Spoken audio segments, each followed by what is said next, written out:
everybody, today we've got the big opportunity to share time with one of the most well-known triathlete YouTubers all over the world and a true inspiration for a lot of people that want to share their life. We're very pleased to say hi to Triathlon Taren. Taren, how are you doing? Could you give us, Taren, a little background of your triathlon career and your first steps as a YouTuber?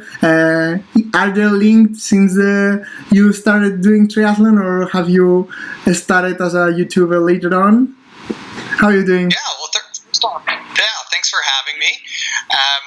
I started in triathlon, I think it was 11 years ago, and at the time I was in finance. I wasn't really happy with my job. I was kind of overweight. I got a little bit fit through lifting weights, but I was always really overweight as a kid.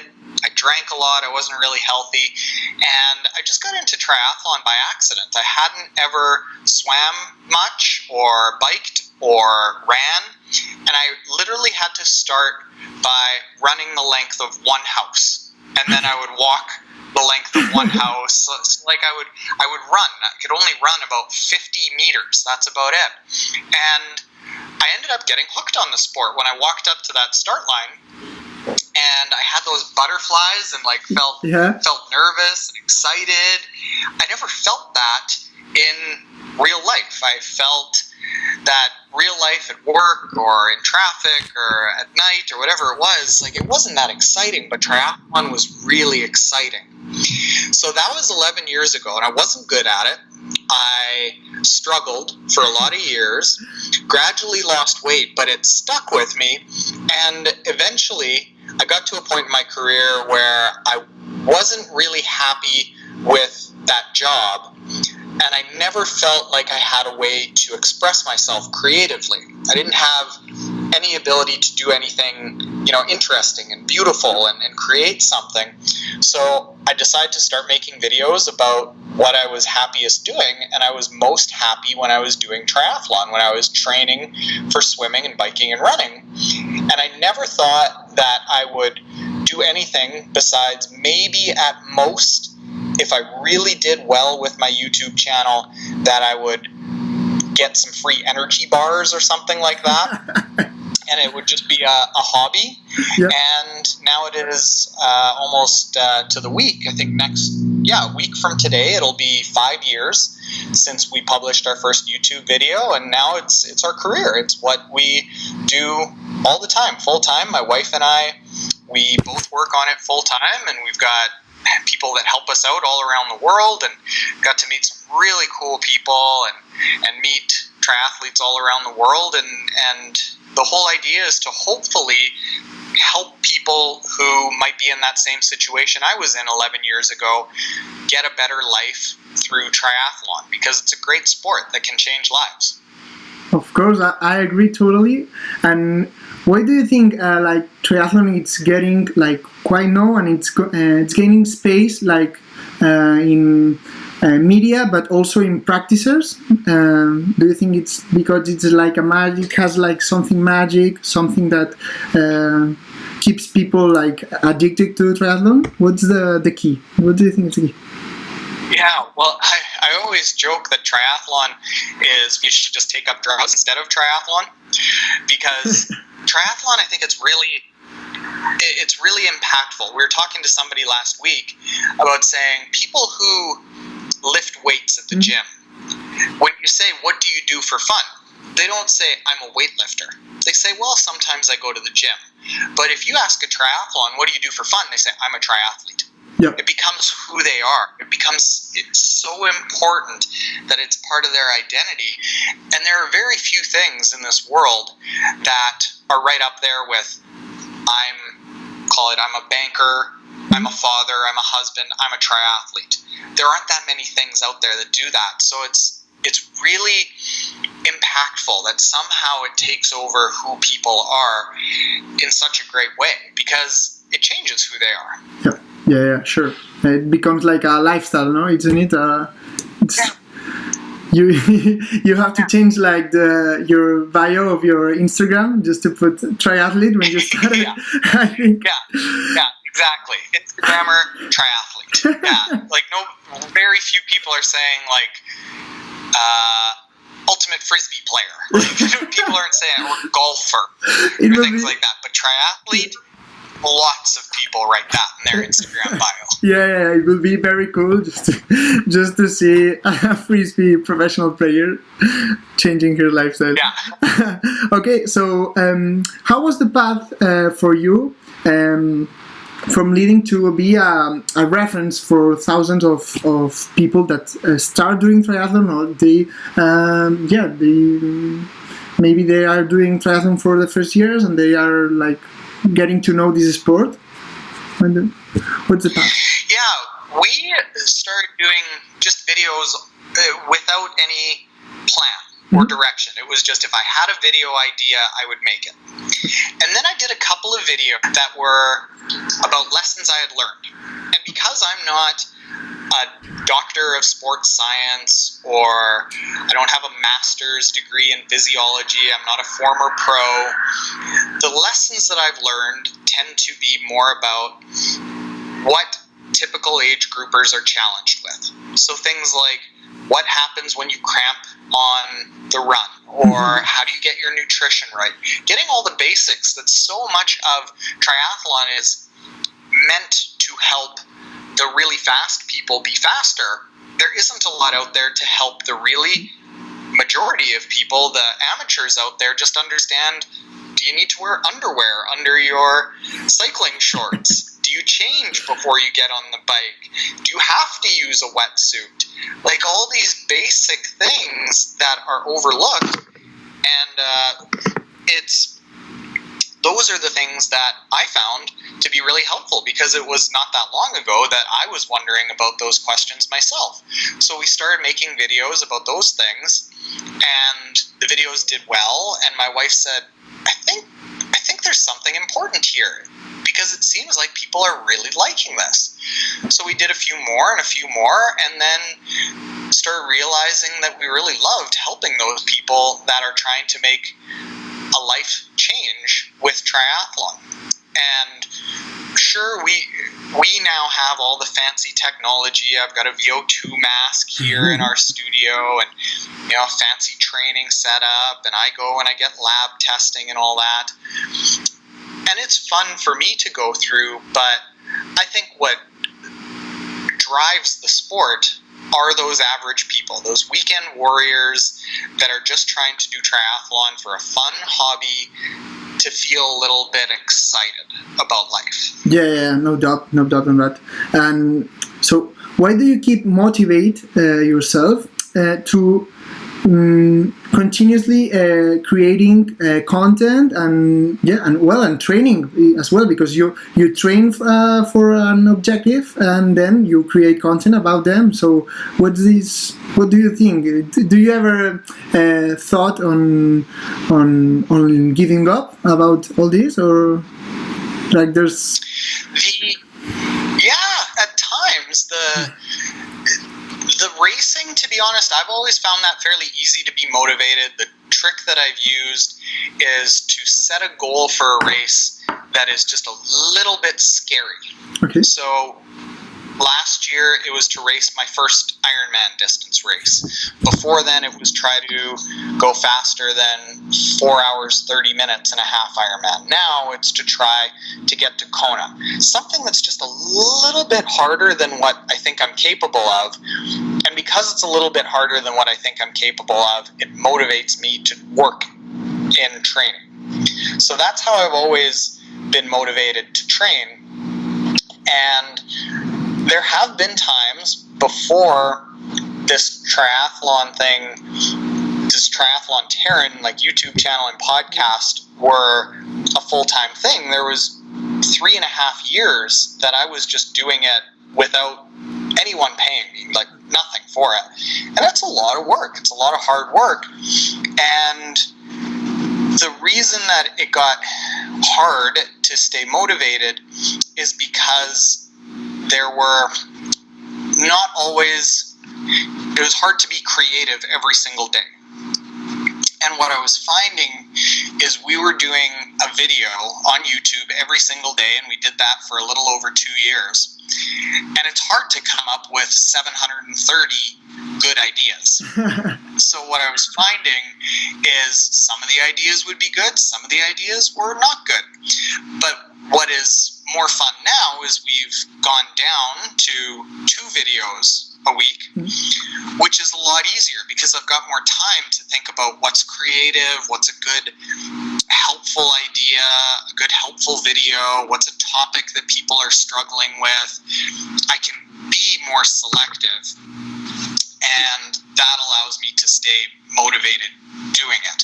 But I'd be lying if I said that it's always really easy. I mean, we just had a call with our triathlon team right now about people asking me, how are you staying motivated during being locked down?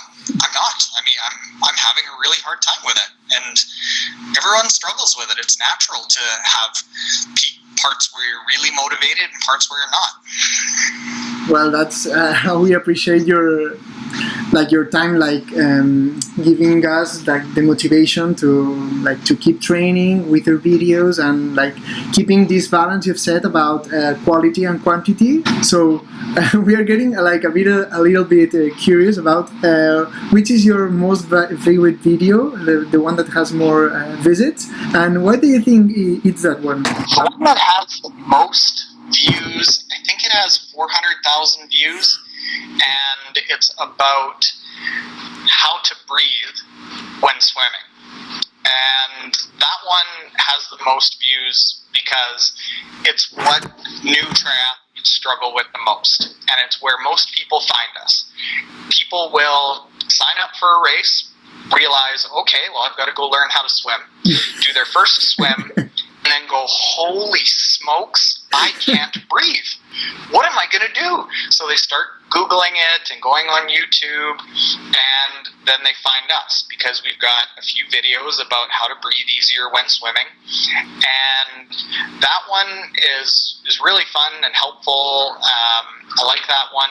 One of the ones that was one of the most favorite to do was a tour of Lucy Charles' house at Lucy Charles Barkley's house in Kona, because she's grown, fortunately, into being a friend. And her husband, Reese, and their manager, Paz, they're just great people. We had gone for a run before then, and we went back to their house, and we were all just kind of sitting around and said, this will be a fun video, and it was really fun, and it showed off their personality, and I really liked that because triathlon is such a very serious sport that everyone's always so serious about it.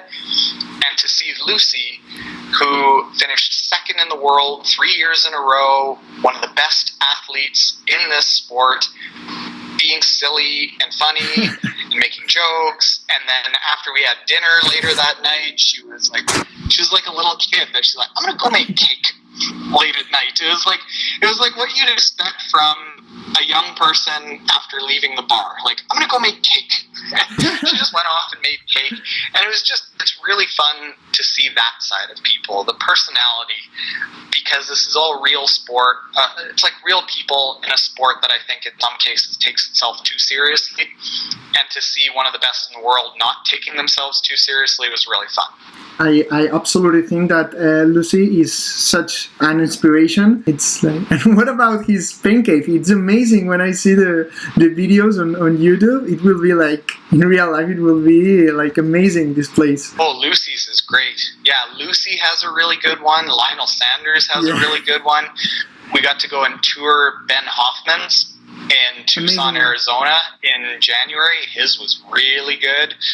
It's kind of funny that the few of us that will because a lot of us train indoors, we'll message each other. And when Ben Hoffman got the Master Spa's swim spa, the swim treadmill, that I messaged him, well, now I have to get one, Ben. And then a couple months later I got one, and I'm like, all right, well, your move is next. Yeah.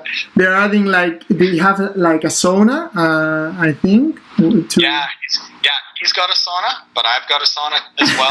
Yeah. But he's got a better treadmill than I do. He has the Woodway treadmill, and I just have a normal treadmill. Okay, I think like it's 10,000 euros, that Woodway one. It's like massive. Yeah, exactly. Okay. Yeah, I've got to save up for that.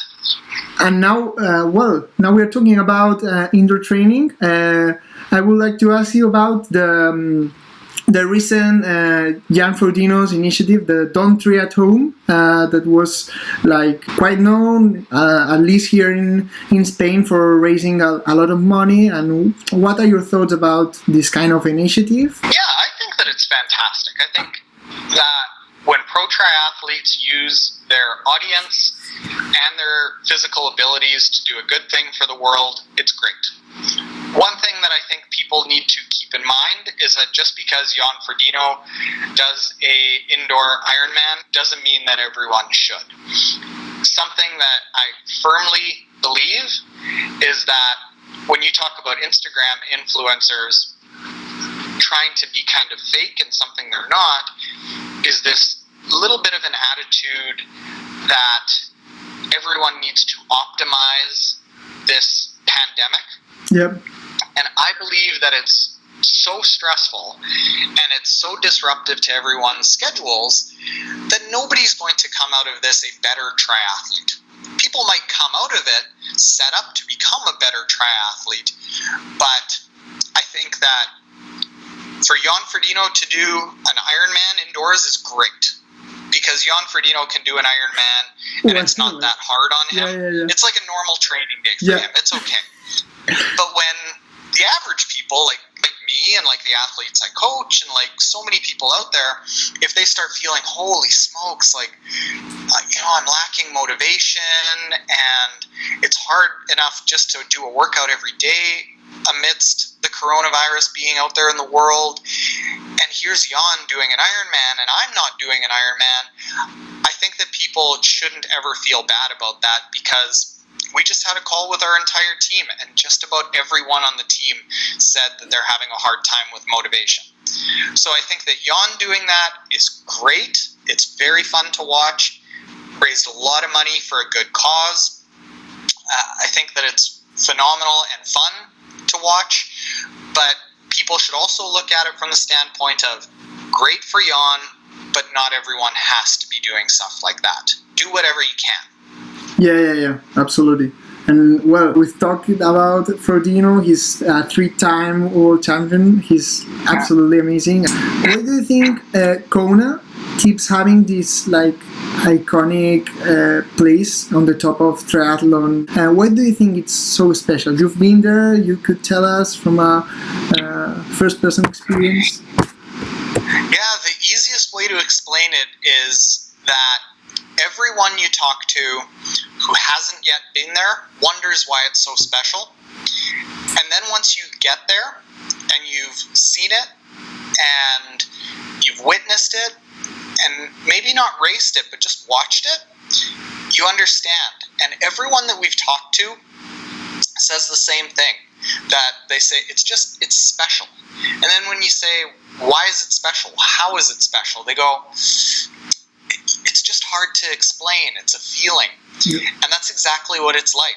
It's very inspiring to see the best in the world pushing themselves to the point of basically breaking each other and having some of the best athletes in the world walking in this really hard, challenging environment.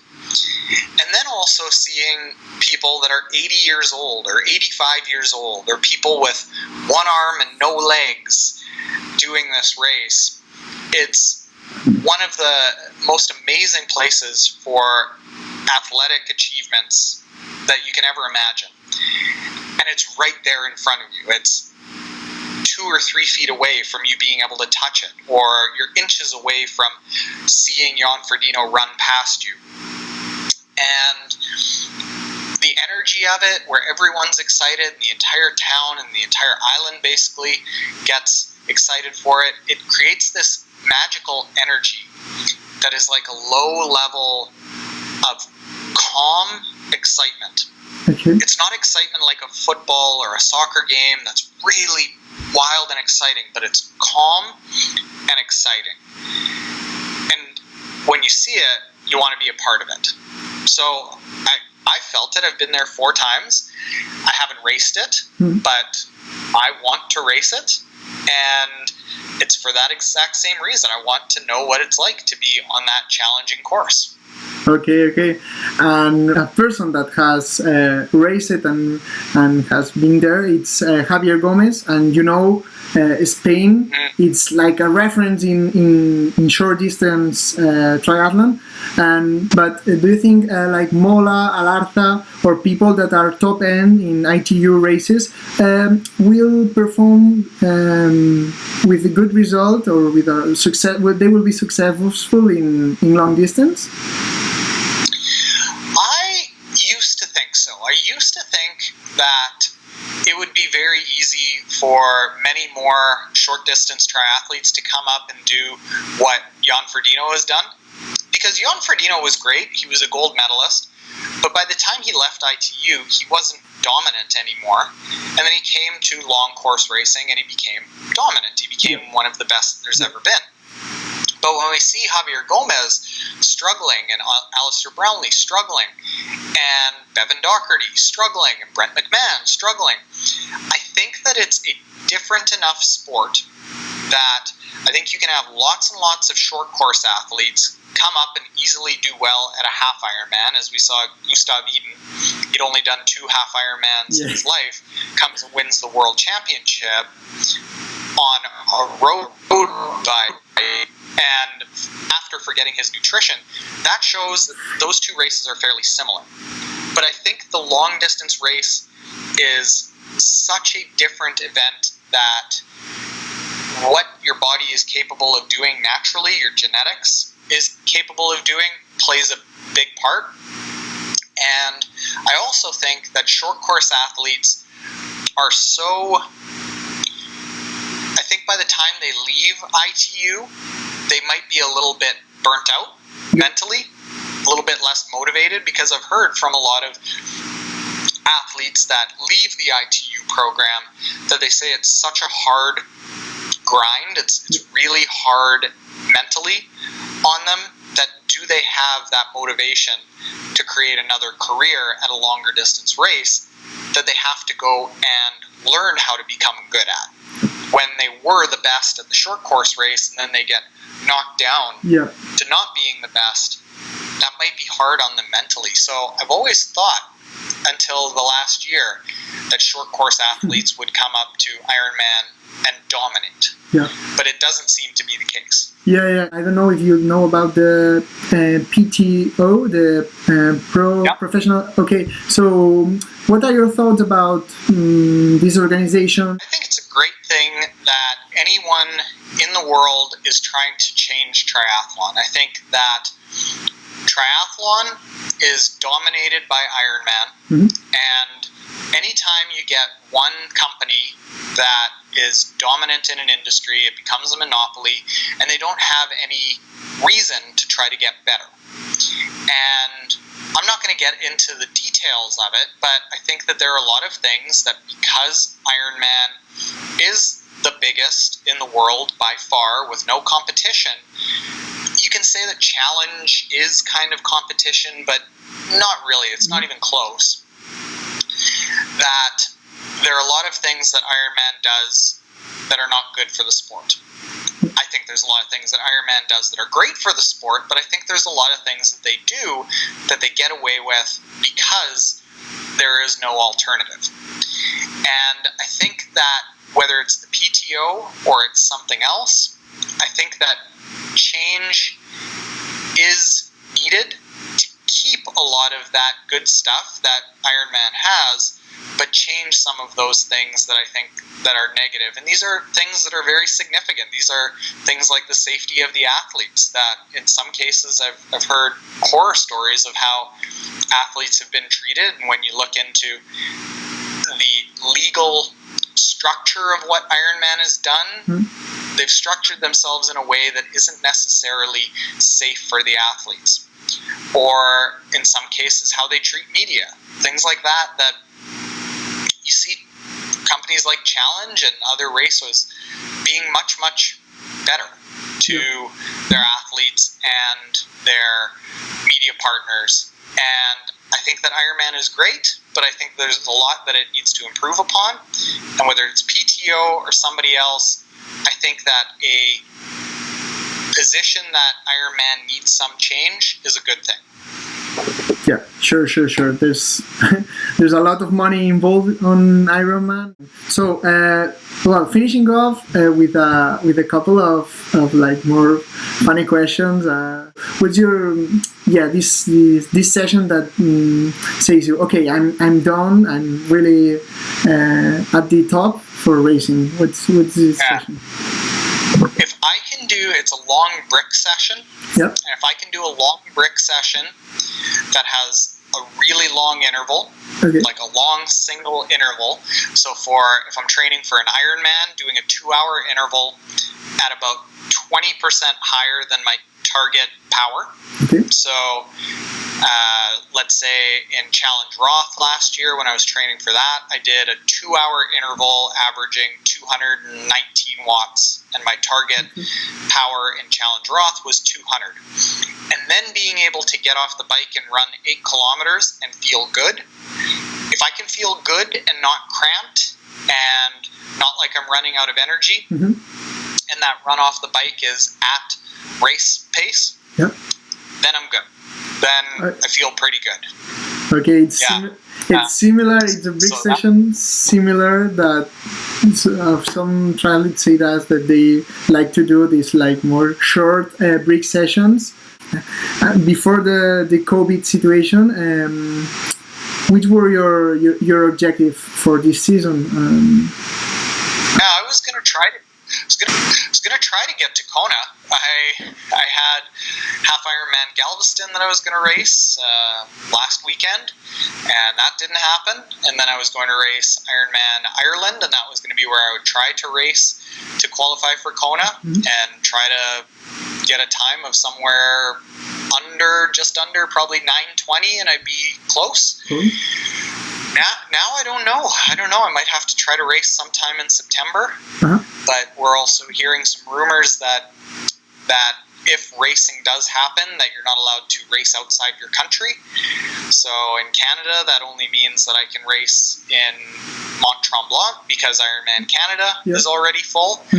So I don't know. Mont Tremblant might be full, and I might not be able to race outside of Canada. We'll see. The next big goal, the next half kind of scary goal is to try to get to Kona. Cool. So we'd like to thank and we appreciate the time you've given us and the opportunity to get to know you a lot better. And we think that the Spanish audience, the little Spanish audience that doesn't know about you, they enjoy this video. That's all. And thank you very much, Taren, for attending us. Thank you very much. I'm going to have to learn Spanish. And the more I travel, I have to learn Spanish and I have to learn German. And then I think I can race anywhere in the world. So when I finally learn Spanish, I'll come back on and I'll try to sound a little better. Okay, Taren, thank you very much. Thank you. Thank you. Goodbye.